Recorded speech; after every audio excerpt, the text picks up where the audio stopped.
तह पुनि शंभु समुझिपन आपन बैठे बट तर करि कमलासन शंकर सहज स्वरूप समारा लागी समाधि अखंड अपारा।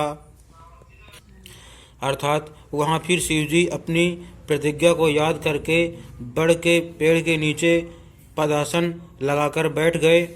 शिवजी ने अपना स्वाभाविक रूप संभाला, उनकी अखंड और अपार समाधि लग गई। सती बसहि कैलाश तब अधिक सोच मन माहि मरम न को जान कछु जुग सम दिवस सिराहि।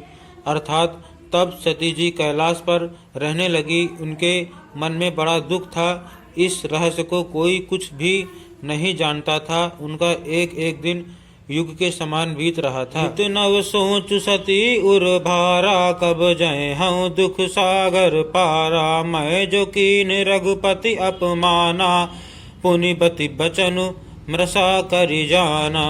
अर्थात सती जी के हृदय में नित्य नया और भारी सोच हो रहा था कि मैं इस दुख समुद्र के पार कब जाऊंगी। मैंने जो श्री रघुनाथ जी का अपमान किया है और फिर पति के वचनों को झूठ जाना। सो फल मोह विधाता दीना जो कछ उचित रहा सोई कीना अब विधि अस बूझिए नहीं तो ही शंकर विमुख जियावसी मोही। अर्थात उसका फल विधाता ने मुझको दिया, जो उचित था वही किया, परंतु हे विधाता अब तुझे यह उचित नहीं है जो शंकर से विमुख होने पर भी मुझे जिला रहा है। कहीं न जाई कछु हृदय गलानी मन महु राम ही सुमिर सयानी जो प्रभु दीन दयालु कहावा आरती हरन वेद जसु गावा।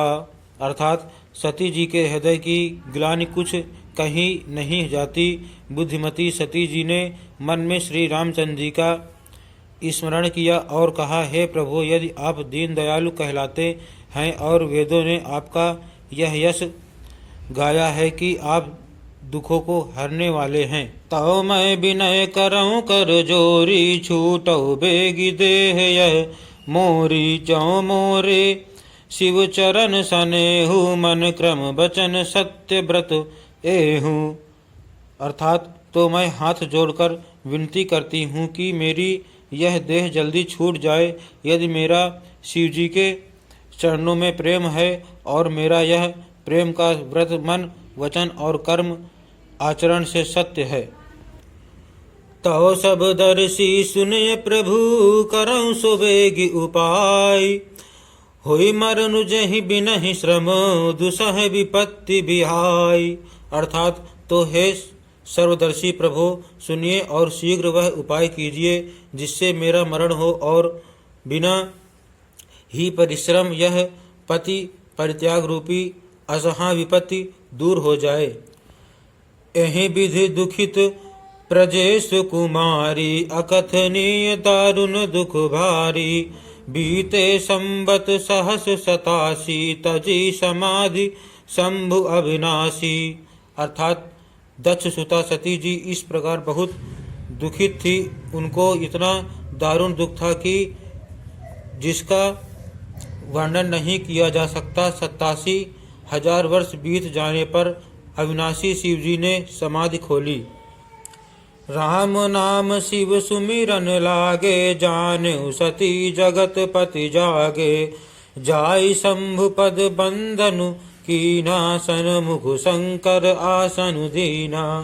अर्थात शिव जी राम नाम का स्मरण करने लगे। तब सती जी ने जाना कि अब जगत के स्वामी शिव जी जागे। उन्होंने जाकर शिव जी के चरणों में प्रणाम किया। शिव जी ने उनको बैठने के लिए सामने आसन दिया। लगे कहन हरि कथा रसाला दक्ष प्रजेश भय तहि काला देखा विधि विचारी सब लायक दक्ष ही कीन प्रजापति नायक। अर्थात शिवजी भगवान हरि की रसमयी कथाएं कहने लगे। उसी समय दक्ष प्रजापति हुए। ब्रह्मा जी ने सब प्रकार से योग देख समझकर दक्ष को प्रजापतियों का नायक बना दिया। बड़ अधिकार दक्ष जब पावा, अति अभिमान हृदय तब आवा। नहीं को अस जन्मा जग माही, प्रभुता पाई जाहि मद नाही। अर्थात तब दक्ष ने इतना बड़ा अधिकार पाया, तब उनके हृदय में अत्यंत अभिमान आ गया। जगत में ऐसा कोई नहीं पैदा हुआ जिसको प्रभुता पाकर मद न हो। दक्ष लिए मुनि बोल सब, करन लगे बड़ जाग। नेवते सादर सकल, सूरजे पावत मख भाग। अर्थात दक्ष ने सब मुनियों को बुला लिया और वे बड़ा यज्ञ करने लगे। जो देवता यज्ञ का भाग पाते हैं, दक्ष ने उन सबको आदर सहित निमंत्रित किया। किन्नर नाग सिद्ध गंधर्वा, बधुन समेत चले सुर सर्वा। विष्णु बिरंज महेश बिहाई, चले सकल सुरजान बनाई। अर्थात दक्ष का निमंत्रण पाकर किन्नर नाग सिद्ध गंधर्व और सब देवता अपनी अपनी स्त्रियों सहित चले। विष्णु ब्रह्मा और महादेव जी को छोड़कर सभी देवता अपना अपना विमान सजाकर चले। सती बिलो के व्योम विमाना, जात चले सुंदर विधि नाना। सुर सुंदरी करहि कल गाना, सुनत श्रवण छूटहि मुनि ध्याना। अर्थात सती जी ने देखा अनेकों प्रकार के सुंदर विमान आकाश में चले जा रहे हैं। देव सुंदरियां मधुर गान कर रही हैं, जिन्हें सुनकर मुनियों का ध्यान छूट जाता है। पूछे तब शिव कहो बखानी, पिता यज्ञ सुनि कछु हर्षानी। जौ महेश मोहि आयसु देहि, कछु दिन जाय रहो मिस एहि।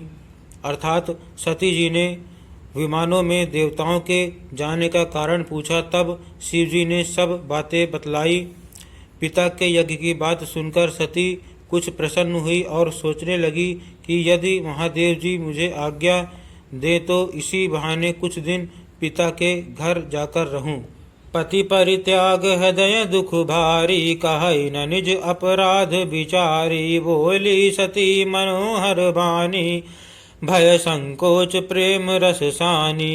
अर्थात क्योंकि उनके हृदय में पति द्वारा त्यागी जाने का बड़ा भारी दुख था, पर अपना अपराध समझकर वे कुछ कहती न थी। आखिर सती जी भय संकोच और प्रेम रस में सनी हुई मनोहर वाणी से बोली। पिता भवन उत्सव परम, जो प्रभु आयसु होई। तौ मैं जाऊं कृपाय तन, सादर देखन सोई। अर्थात हे प्रभु, मेरे पिता के घर बहुत बड़ा उत्सव है। यदि आपकी आज्ञा हो तो हे कृपाधाम, मैं आदर सहित उसे देखने जाऊं। कहे नीक मोरेहु मन भावा, यह अनुचित नहीं नेवत पठावा। दक्ष सकल निज सुता बोलाई, हमरे बयर तुमहु बिसराई।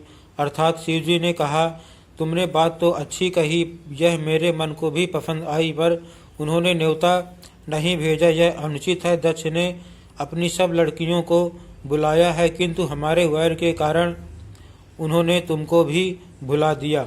ब्रह्मा सभा हम सन दुख माना, तेहि ते अजहु करहि अपमाना। जो बिनु बोले जाहु भवानी, रहै न सीलु सनेहु न कानी। अर्थात एक बार ब्रह्मा की सभा में हमसे अप्रसन्न हो गए थे, उसी से वे अब भी हमारा अपमान करते हैं। हे भवानी, जो तुम बिना बुलाए जाओगी तो न शील स्नेह ही रहेगा और न मान मर्यादा ही रहेगी।